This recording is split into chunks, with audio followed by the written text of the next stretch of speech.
What's going on, gamers? I am Sir Salty, and here are some of the best tips and tricks for mewgenics. Starting off with, I think, is one of the most useful ones, using your melee attack, melee weapon, or a variety of other abilities to pick up coins. Because sometimes just walking over to your coins is not good enough, because sometimes there's piles next to each other, so why not grab both? Also, we'll definitely give a shout out to the magnet ability, as it is free to use and can drag coins from wherever you want on the map. And it's not just based on melee abilities.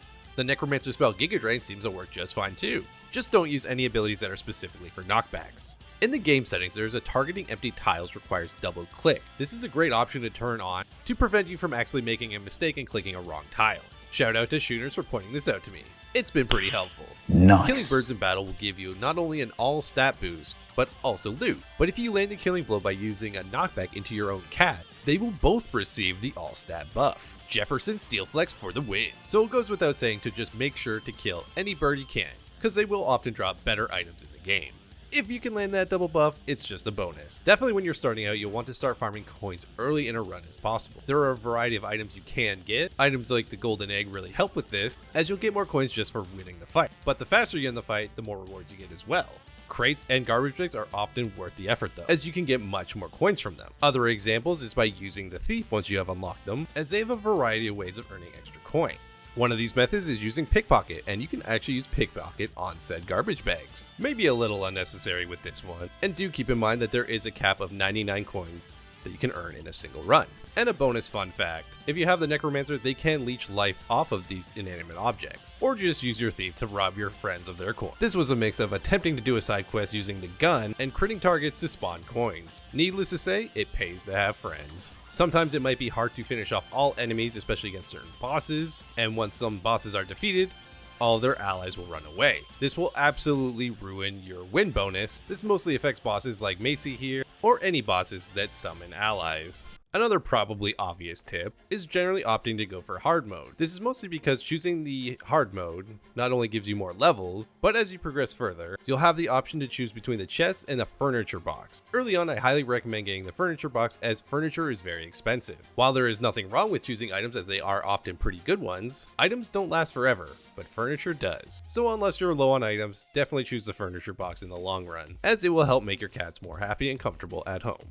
Speaking of comfort, once you have collected an assortment of cats and furniture, you may notice that you're not getting as much buffs as you thought you were. That's because the more cats are in one room, the less comfort there will be. And when you have cats that are uncomfortable, well, you're going to have a lot more fighting and a lot less kitten production. And potentially being able to lose cats because of fighting, that's not something I wish on my worst enemies.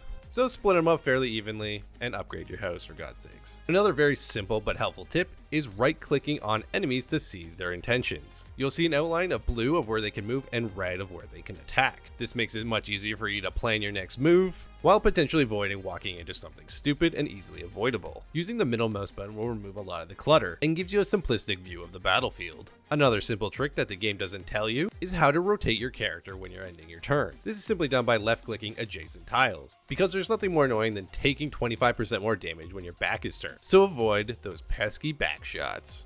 There are a variety of ways to manipulate the battlefield, like using lightning on enemies that are in water or that are wet, being on fire and walking through grass. It's not just pushing rocks around. With how skills are generated at the start of the run, this might not be entirely possible, but you'll have to figure that out. Side quests are one of the most challenging things about this game so far. Once you start having cats with mutations, you can then donate them to Dr. Beanies. First one is only one cat, but the next ones will be 5 every time.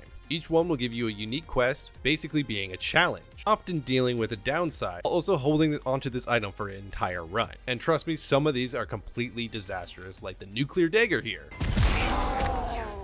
Because these items can also get worn down like other items can, or they can be lost when you are defeated, the doctor will absolutely go ballistic on you. Donating 5 more cats will get you an item, but maybe not the same one that you just lost. These challenging runs are definitely worth the effort though. Not only are all of these achievements, but you'll be awarded with hundreds of coins and a very unique item.